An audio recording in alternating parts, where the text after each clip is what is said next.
j'espère que vous êtes encore dans votre lit. Moi, je suis déjà à la gare, direction Francfort.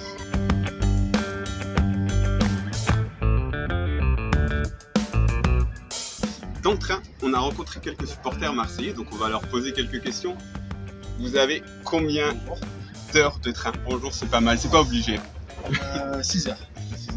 Bah bon, on arrive pratiquement à Francfort, là ça va, vous en avez marre du train, vous avez hâte de sortir. On a rigolé, on a passé un bon moment dans le train. On a la chance d'avoir le wagon bar qui nous a un peu aidé. On arrive bientôt au bout. La descente se fera à gauche dans le sens de la marche. The exit is in travel direction left.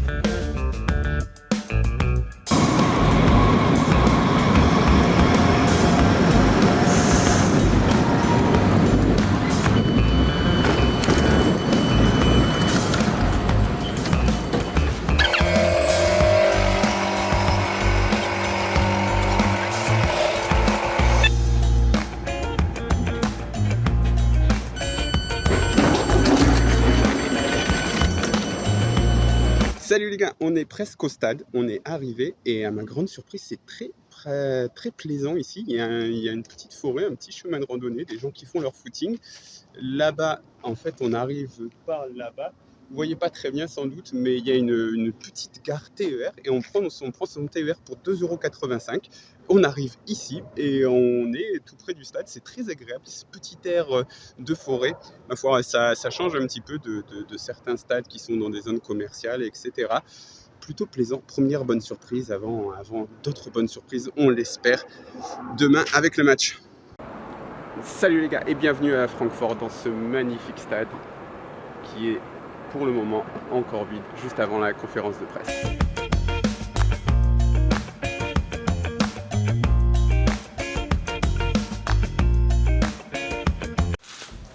Mesdames, Messieurs, bonsoir. Bienvenue pour cette conférence de presse avant le 5e match UEFA Champions League entre l'Eintracht Francfort et l'Olympique de Marseille. Vous êtes en présence de notre coach Igor Tudor, notre capitaine Valentin Rongier. Ensuite, on va passer aux 3 dernières questions. Mourad, Fabrice et ensuite Vincent. Bonsoir coach, pour continuer un petit peu cette question, ici, j'entends beaucoup de supporters et d'observateurs vous reprocher le manque d'attaquants de formation dans vos 11 de départ, ce qui expliquerait peut-être le réalisme, ce petit brin de chance qui manque, parce que peut-être qu'un attaquant est plus à même de finir une situation que Matteo Guendouzi, qui a plein d'autres qualités. Qu'est-ce que vous répondez à ce reproche de ne pas aligner assez d'attaquants dans le 11 ? Et généralement, est-ce que vous le comprenez ?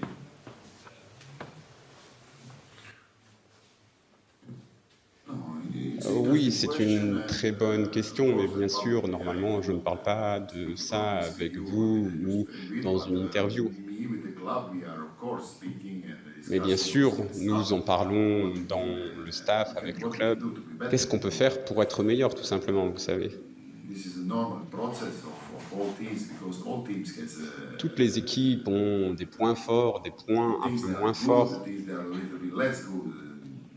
des choses qu'on peut améliorer, des choses dans lesquelles on est très bon, bien sûr.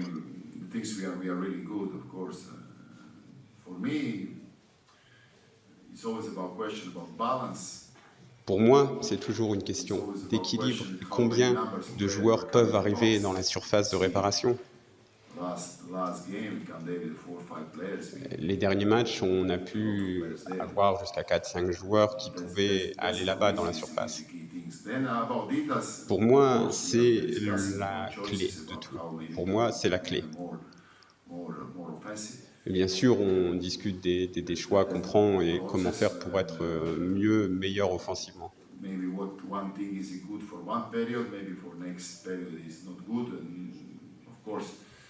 Peut-être qu'une chose est bonne à un moment et qu'elle n'est plus très bonne pour un autre moment de la saison. Ce sont des choix à prendre pendant la saison.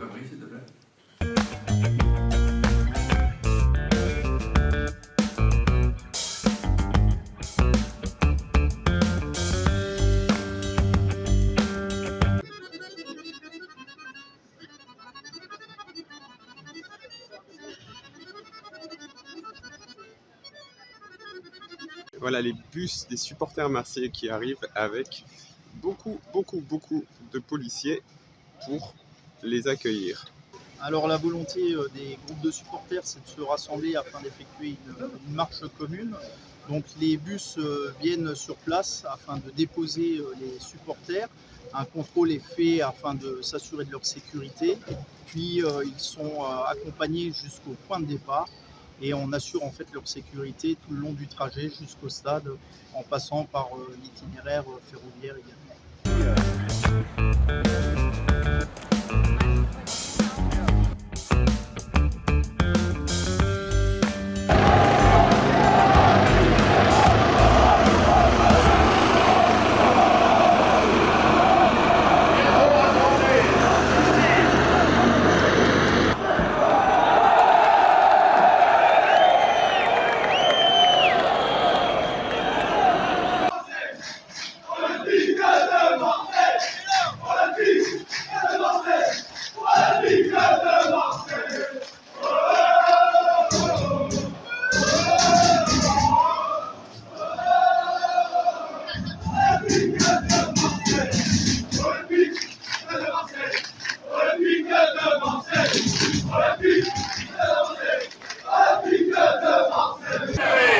Attendez, dans le tunnel pour un sein, on attend que le train va venir ici. Et ensemble, tout est possible.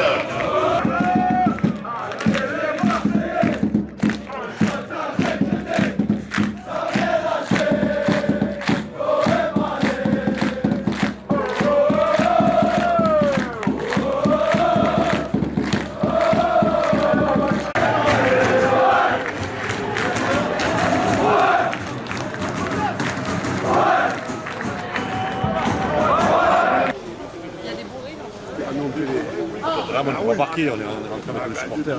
Ouais. Là, nous, on est arrivés seuls, on est seuls en fait, on n'est pas les supporters. Là, on a pris le métro, on était Ah ouais, vous êtes rentrés. Et mais vous étiez pas en parkage du coup, vous étiez. On était avec eux dans le parkage visiteurs pour la tribune. Et avant le match, on est arrivé. Ah d'accord. On est arrivé à métro et à pied. Bah, c'est bien. Et il est bien le stade de Tottenham. Ah, il est bon. Ah, c'est un truc.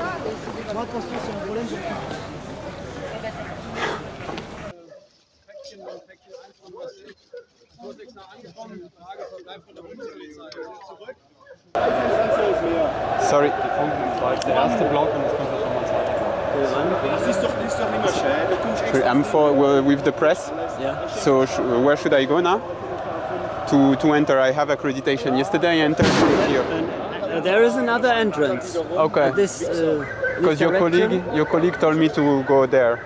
Oh, okay. I don't know which entrance do you have to go. I enter through 5, I think. Entrance 5 in the. This direction and then Okay. to right. Because maybe it's blocked now because of the fan, all of that, no? Fans, French fans are. Yeah. I was with them. So, go okay, if you can just say to your colleague that I Yeah. should go there because I think. Okay, you have to go straight this direction and then to the right. Okay, yeah. Then I know. Yeah, thank you.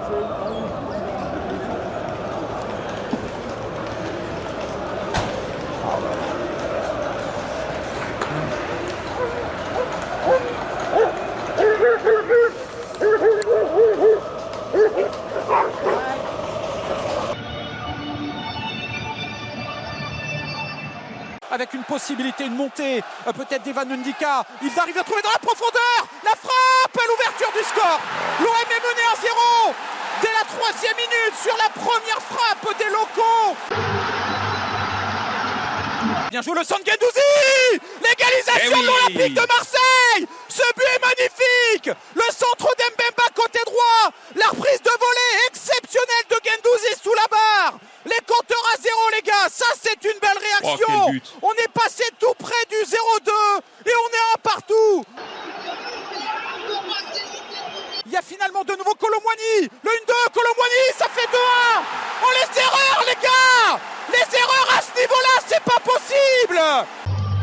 Bon, c'est la mi-temps. L'OM est mené 2-1. Franchement, ça pourrait être pire tellement par moments on a été fébrile. Ça pourrait être mieux aussi parce qu'on a eu une grosse occasion de revenir. En fait, j'ai l'impression qu'on est ultra dominé, mais que mais qui a de la place. En fait, c'est ça, c'est que cette équipe, elle ultra-domine par moment quand elle pousse, ça fait très très mal. Et tu as l'impression qu'elle peut t'en mettre 3 très facilement. Mais d'un autre côté, elle concède plein d'occasions, donc elle est un petit peu fébrile. Il y a vraiment quelque chose à faire, j'espère qu'on va bien revenir en seconde période. En tout cas, mi-temps 2-1, c'est pas la joie.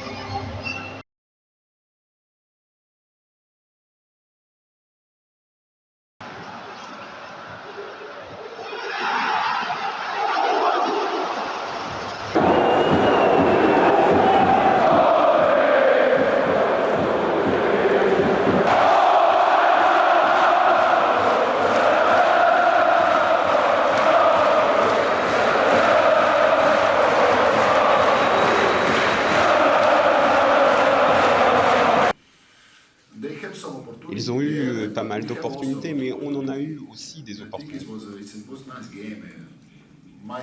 Je pense que c'était un bon match, de bonnes sensations de venir ici dans le stade de l'équipe qui a gagné l'Europa League la saison passée. De venir ici et de jouer de manière ouverte, de manière à ce que l'on puisse gagner ou faire nul. Au final, on perd. À cause de détails, bon, qui ne sont pas des détails parce que c'est important et on concède des buts comme ça. Mais j'ai vu beaucoup de choses positives. Non, nous avons cette finale dans 6-7 jours, on a hâte de commencer ce match. C'est un très beau match, le match de l'année dans un stade de 70 000 personnes. Ils méritent de jouer ce match. Les mecs, la manière dont ils ont joué cette Champions League, méritent vraiment de jouer ce match. À la fin, on peut gagner, parce que je pense qu'on est bon. Mais jouer ces matchs, ces 5 matchs de la manière dont on a joué, ça me rend fier. On a perdu, on rentre à l'hôtel, on va regarder les vidéos. Après, on va jouer d'abord le 29, le championnat. Quand le championnat ça va terminer, il faut d'abord gagner parce qu'il y en a beaucoup de défaites. On a encaissé beaucoup de défaites. On va continuer à travailler pour prendre confiance pour gagner d'abord les prochains matchs. Ça va être mieux pour nous. Chaque jour, et le comité, le dernier match, ça va être un match final. Merci Chancel. Merci Chancel.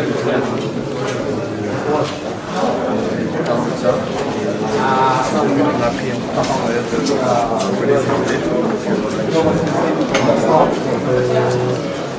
Non, on avance parce que c'est ça le plus important. Et ça c'est fort aussi. Dans le malheur, il y a cette bonne nouvelle, quoi. C'est tout se joue sur un match. Si vous gagnez, vous êtes en 8e. Ce sera un gros match forcément, mais. Oui, bien sûr, c'est un gros match parce que tous les matchs sont importants, on le sait. On aurait préféré bien sûr prendre les 3 points ce soir, mais comme je l'ai dit, on a encore même destin entre les mains. Ce sera à nous de sortir une grosse performance. Allez, on va terminer cette petite vidéo. Je vous aurais vraiment emmené en immersion puisqu'on termine dans ma chambre d'hôtel à 1h41, comme vous pouvez le voir ici. Il est temps pour moi d'aller me coucher. Bilan de ce petit voyage à Francfort. Alors sportive, il est mauvais parce que quand j'entends Igor Tudor dire qu'il est très fier des 5 matchs joués par ses hommes en Ligue des Champions, je le comprends pour 3 matchs. Celui à Tottenham et les 2 contre le Sporting. Par contre, là où j'ai vraiment de la frustration, c'est ces 2 matchs contre Francfort où vraiment, en fait, Francfort nous a montré comment être supérieur et ils n'ont pas des moyens supérieurs à nous, ou de très peu, ou sont en tout cas à peu près équivalents. Et par contre, on a eu l'impression qu'il y avait une équipe adulte et une équipe un peu encore adolescente, pour ne pas reprendre les mots de Patrice Evra lorsqu'il parlait de Manchester United Arsenal, mais vraiment en tout cas, eux veulent faire des choses qui sont un peu similaires à nous, mais sauf que sur les 2 matchs, eh ben, eux ont été tranchants, eux ont pris la mesure de l'événement, et nous on ne l'a pas fait, et vraiment ces 2 matchs-là me laissent un sale goût dans la bouche. Donc voilà, au niveau sportif, c'est pas génial. Au niveau ambiance dans le stade, par contre, j'ai été assez impressionné, franchement c'était impressionnant. Francfort, c'est l'une des meilleures ambiances que j'ai vécues dans un stade, parce que y a l'acoustique qui est bonne, il y a ce virage qui chante pas mal, mais il y a aussi tout le reste du stade qui suit. Donc c'était vraiment pas mal au niveau ambiance. Et par rapport à Lisbonne, par exemple, à Lisbonne, le parquage marseillais a complètement éteint tout le stade quand on n'entendait que, parce qu'il n'y avait pas grand monde qui chantait dans ce stade, mais là, le parquage marseillais a vraiment fait des efforts. De temps en temps, lorsqu'ils avaient une brèche, ils s'y engouffraient et ils chantaient, mais par contre, c'était recouvert par l'immense ambiance de tout le reste de ces supporters qui chantaient à l'unisson. C'était assez impressionnant. Donc ça, c'était pas mal, la location du stade, tout ça, c'était assez intéressant. Au niveau du voyage, alors pour moi c'était intéressant parce que comme je vous le dis, j'ai aimé l'endroit où était le stade, j'ai aimé un petit peu j'ai même aimé ce à quoi il ressemblait ce stade, je l'ai trouvé pas mal, c'était plutôt pas mal, l'ambiance était bonne. Par contre Francfort, bon, c'est pas la plus belle ville du monde, je pense pas, je pense que c'est une ville assez moderne, alors ça doit sans doute être très, comment dire, très plaisant d'y vivre. Je pense qu'il doit y avoir tout ce qu'il faut pour bien y vivre dans cette ville, mais par contre au niveau touristique, bon, c'était pas incroyable. Mais voilà, je pense qu'on a fait le tour. Donc maintenant il est 1h44, encore une fois. Il est l'heure d'aller me coucher. J'espère que ça vous aura plu. J'espère que mon petit détour dans la forêt avec les supporters vous aura plu. Tout ça, c'était assez cool à vivre. En fait, tout ce qu'il y avait autour du match, c'était assez cool à vivre. J'ai beaucoup apprécié. Par contre, j'ai pas apprécié le match et j'ai apprécié assez moyennement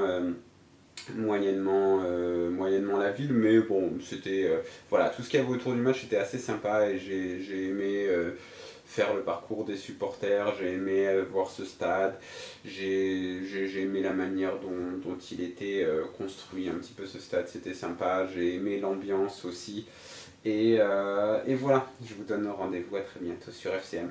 Ciao, ciao, bonne nuit.